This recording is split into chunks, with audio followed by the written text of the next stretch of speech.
Assalamualaikum warahmatullahi wabarakatuh. Bismillahirrahmanirrahim. Alhamdulillah.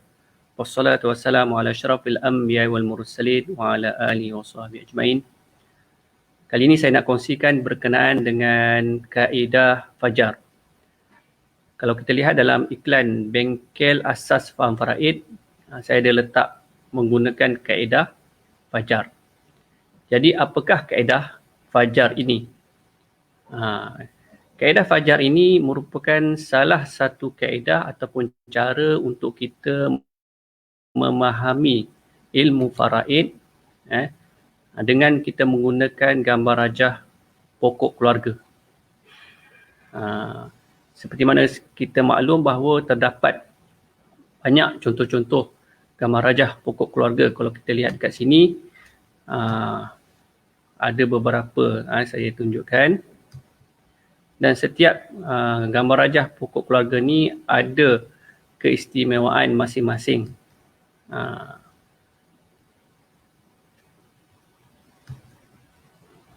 Ini contoh-contoh gambar rajah pokok keluarga untuk memudahkan kita memahami ilmu faraid.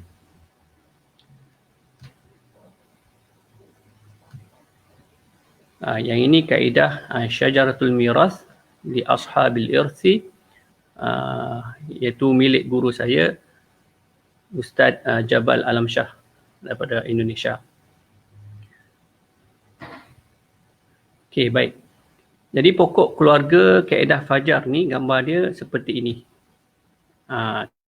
Itu dia. Kita ada si mati dekat tengah ni. Suami isteri dan seterusnya lah. Ada 23 orang semua. Jadi apa keistimewaan kaedah fajar gambar rajah ini berbanding dengan gambar rajah lain? Okey, yang pertama, kita dapat mengenali ahli waris tanpa kita menghafal. Okey, dengan kaedah fajar ni kita akan pertama sekali kita akan ditunjukkan berkenaan susunan kedudukan ahli waris satu persatu. Contohnya kita mula si mati, kemudian suami isteri, kemudian bapa, kemudian ibu dan seterusnya. Dan selepas daripada itu, kita akan melukis gambar rajah tersebut di atas kertas dalam keadaan kosong. Kita start daripada mula, maknanya mula dengan si mati dan terusnya. Kita buat berulang kali sehinggalah kita mahir. Daripada situ tidak langsung kita dapat menghafal ahli waris yang 23 orang ni. Kebanyakan terdapat di kalangan kita sukar untuk mengingati ahli waris, terutamanya yang adik-beradik itu. Dan juga bapa saudara dan sepupu. Jadi dengan kaedah ini mudah bagi kita untuk mengenali ahli waris. Okey, baik.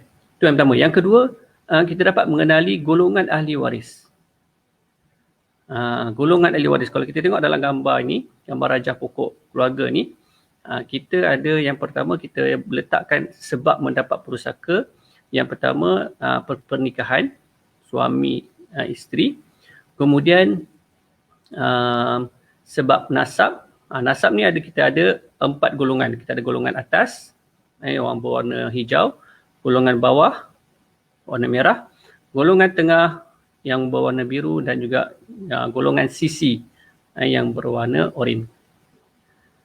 Dan yang terakhir kita ada sebab yang ketiga, iaitu sebab walak, iaitu pembebasan hamba.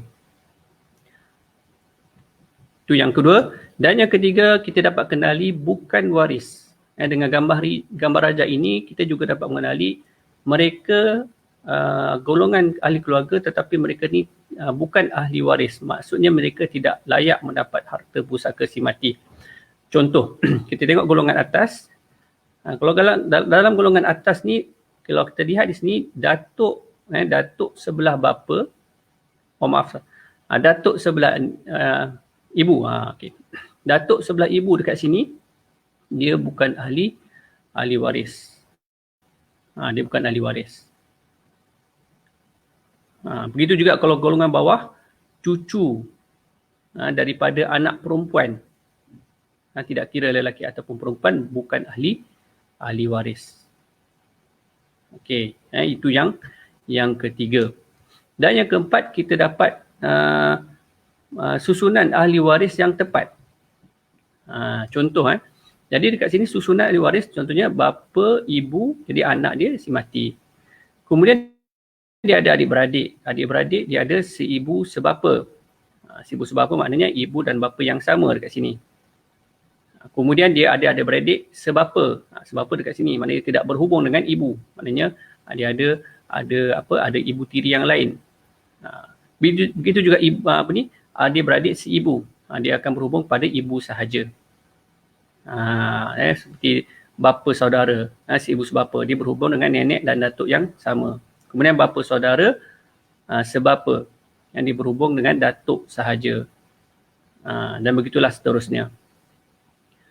Okey, itu yang keempat. Yang kelima, terdapat maksud tertentu dalam gambar rajah ini. Apa maksud dia? Antaranya, kita lihat kalau lelaki dengan perempuan duduk sebelah-sebelah, macam ni, hubungan mereka adalah suami isteri. Suami isteri. Kalau lelaki duduk atas, perempuan duduk bawah, hubungan dia adalah adik-beradik. Adik-beradik. Cuma cucu ni dia adik-beradik ataupun dia boleh jadi sepupu lah. Sepupu. Okey. Dan juga satu lagi, contoh ini, garisan di bawah, anak lelaki anak perempuan ni, kita direct terus kepada si mati. Kita tidak berhubungkan dengan suami ataupun isteri. Kenapa? Kemungkinan si mati ni pernah berkahwin lain, dia ada anak, kemudian dia bercerai, dia kahwin dengan orang lain yang sekarang ini, maka anak tersebut merupakan anak dia. Jadi dia tak berhubung dengan pasangan dia yang ni. Itu maksud dia. Jadi anak dia tersebut memberi kesan kepada suami atau isteri yang baru tu. Dan juga garisan atas ni, datuk sebelah bapa atas, maknanya kat sini kita ada waris tersembunyi. Nenek sebelah atas, cucu lelaki, badan lelaki ke bawah, cicit lelaki dan seterusnya ke bawah. Dia ada ahli waris yang tersembunyi, yang merupakan ahli waris juga. Itu antara makna-makna yang tertentu. Dan yang terakhir, dia kaedah fajar ni membantu kita mengenali penghalangan ahli fardu dan asabah. Okay, penghalangan contoh. Bapa dia akan menghalang golongan tengah, semua golongan tengah, menghalang semua golongan sisi dan yang ke atas.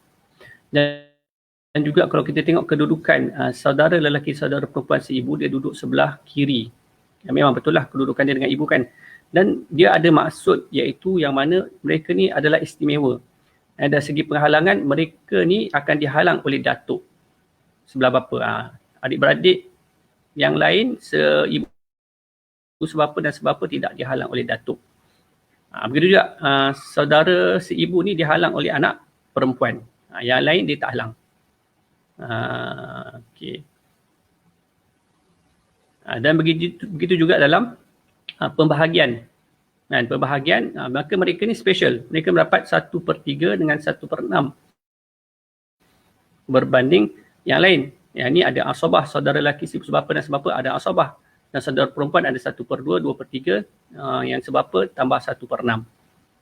Sebab mereka duduk sebelah kiri ni. Dan juga mereka tidak terhalang dengan sesama golongan tengah ni, dia tidak terlibat. Saudara si ibu ni tidak terlibat langsung. Okey, itu antara maksud ataupun kaedah fajar yang kita boleh dapati dalam gambar rajah ini untuk memudahkan kita memahami ilmu faraid. Jadi untuk lebih lanjut lagi, kita akan bincangkan, kita akan kongsikan dalam bengkel asas faham faraid kaedah fajar. Boleh layari www.fahamfaraid.com ataupun pergi dekat page Faham Faraid ataupun hubungi nombor 0187892252 Ustaz Hilmi Hanis untuk nak mengetahui bengkel asas yang terdekat, insya-Allah. Di situ kita akan kongsikan. Kalau kita buat secara online, insya-Allah bengkel tersebut adalah percuma, insya-Allah. Dan sebelum kita berhenti, ada satu lagi, buku Faham Faraid. Kalau tuan-tuan puan-puan berminat, boleh juga rujuk di laman web fahamfaraid.com untuk mengetahui cara pembelian melalui ejen-ejen yang telah dilantik. Ataupun jika tuan-tuan puan-puan berminat untuk menjadi ejen, boleh hubungi 018-789-2252. Okey, setakat itu perkongsian saya pada kali ini. InsyaAllah kita akan berjumpa pada video yang akan datang. Wallahualam. Assalamualaikum warahmatullahi wabarakatuh.